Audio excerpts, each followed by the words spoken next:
The world's most powerful man isn't who you think. He's never been elected, never been on a ballot. Most can't even pronounce his name correctly. Yet he controls more wealth than 195 countries combined. Meet the invisible architect of your reality. Larry Fink manages $11.5 trillion through BlackRock. That's not just money. That's leverage over human behavior. When Fink speaks, CEOs restructure companies. Governments rewrite policies. Entire industries pivot overnight. Most people live their entire lives inside his decisions. Larry Fink, Soros, State Street, Vanguard, BlackRock, they're pretty much running everything. Yeah. S&P 500, 88% of the companies on S&P 500, 88% of them, the largest shareholder of those companies is either State Street, BlackRock, or Vanguard. These guys essentially have a monopoly. Well, how big is BlackRock? $10 trillion. How big is $10 trillion?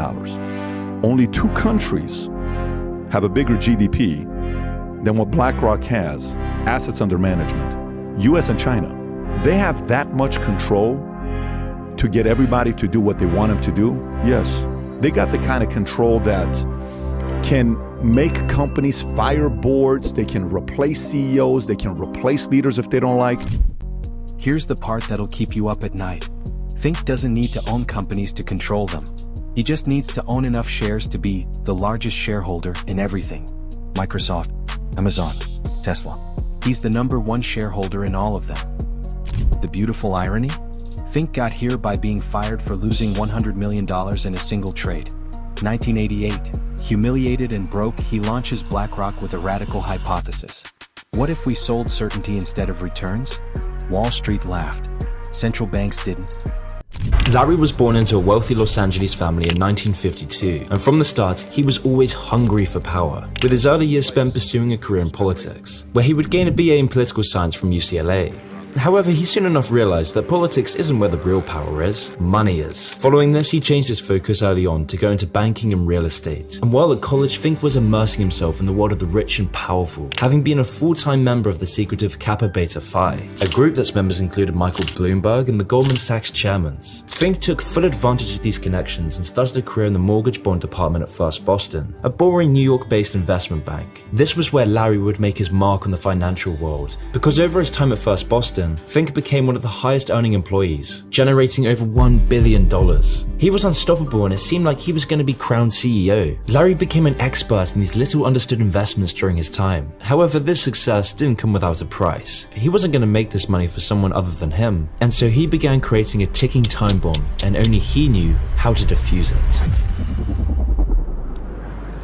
So in 1986, his risky practices and ambition caught up to him. After a few too many risky trades, Larry made a huge blunder. He lost $100 million of this bank's money in just the space of months. All the goodwill and reputation he had gained was crumbling into dust, leading to him being banished from First Boston. It seemed like world domination was just a silly fantasy, that he would never make it to the top. However, Fink wasn't giving up his power this easily. Fink's superpower isn't picking stocks. It's understanding something most investors miss. Institutional fear drives more capital than institutional greed. Pension funds don't want 30% returns. They want to avoid 30% losses. Fink built the world's best don't lose money machine. He would use this disaster to his advantage, vowing to make risk management and avoidance his main focus from now on. And so after becoming unemployed at age 36, Fink would team up with some of his old connections from Kappa Beta Phi, and in 1988, BlackRock was formed. In no time at all, Larry was making bank. In just 5 years, BlackRock went from being worth $5 million to over $8 billion. However, it wasn't all smooth sailing. During this time, a power struggle would emerge between who would control BlackRock's future, because Fink wanted a bigger piece of the pie. He didn't want to share his plans for world domination. So in 1995, he would pressure one of the co-founders, Schwartzman, to sell their stake in BlackRock for $250 million. A stake that would now be worth over $12 billion alone. But after these power games, Larry Fink's path to world domination was unstoppable. Larry Fink became more and more powerful over the next decade, but this still wasn't enough for his ambition. Then 2008 happens. The financial system implodes. Toxic assets everywhere. Panic. The US government faces a choice: let capitalism die or hand the keys to Larry Fink. They choose Fink. BlackRock becomes the official cleanup crew for Wall Street's mess. power transferred permanently. Many banks have restricted lending, credit markets have frozen, and families and businesses have found it harder to borrow money. We are in the midst of a serious financial crisis, and the federal government is responding with decisive action. So I propose that the federal government reduce the risk posed by these troubled assets and supply urgently needed money so banks and other financial institutions can avoid collapse and resume lending. This rescue effort is not aimed at preserving any individual company or industry. It is aimed at preserving America's overall economy. In January issue, the bailout was far bigger than the Federal Reserve let the public or even members of Congress know at the time. During the 2008 meltdown, when the government bailed out too big to fail giants like Bear Stearns, AIG, Fannie Mae, Freddie Mac, who did they hire to analyze and clean up the mess? Another giant financial firm by the name of BlackRock, led by a very well-connected billionaire by the name of Larry Fink. BlackRock was awarded these key government contracts to help with the meltdown with no competitive bidding while being enveloped in secrecy. Basically, Larry Fink was hired to be the manager of Washington's bailout of Wall Street, even though BlackRock is one of the biggest shareholders in the same banks they were helping to get bailed out, making Larry Fink the most powerful man in the post-bailout economy. BlackRock's secret weapon, Aladdin. This AI system processes 5% of all global trading volume daily. It doesn't just manage money, it predicts economic reality before it happens. Some call it the Fed's external brain. Others call it the most dangerous algorithm on Earth. You look at, for example, BlackRock. BlackRock uses an AI called Aladdin to do forecasting and predictions. And they've had this model being developed over the last several years, and that beats and trumps every other software and automation and any other person that's playing the game. Like, they could have had such an evolved AI for so long 100%, trading dude. markets, and if it's You like don't actually a true brother, AI, think about the advantage you have to make that much 13 trillion plus Done. whatever in assets Done. on management. COVID proved Fink's evolution from money manager to shadow ruler. March 2020, markets collapse. The Federal Reserve's response? A direct phone call to BlackRock. No bidding process. No democratic oversight. Just, Larry, we need you to manage corporate America's debt. Rick, quick question for you, sir. We're just getting word from the Federal Reserve, and this might be boosting the markets even more this afternoon. They are talking about the details of their corporate bond purchases. The Fed making history today, and for the first time ever, began buying corporate debt ETFs. The unprecedented move driving an explosion in the corporate debt market. We are committed to using our full range of tools to support the economy and to help assure that the recovery from this difficult period will be as robust as possible. But again, as I mentioned, the Fed 2 weeks ago began buying individual corporate bonds, and we just got granular detail about what types of purchases it made yesterday. And who did the money printer of the US, the Federal Reserve, hire to manage their scheme to buy corporate bonds? Basically, they were bailing out corporations that had too much debt to withstand the pandemic. You guessed it, they went right back to BlackRock. Even though, again, the same corporations BlackRock was helping to bail out were the same corporations that they own some of the biggest stakes in. Keep in mind, though, these are just the top 10 holdings. The whole list, which the Fed has published on the New York Fed website, includes 794 companies. So yes, these are just the top 10 by holdings, but there are hundreds of other companies that could be part of the Fed's portfolio as well.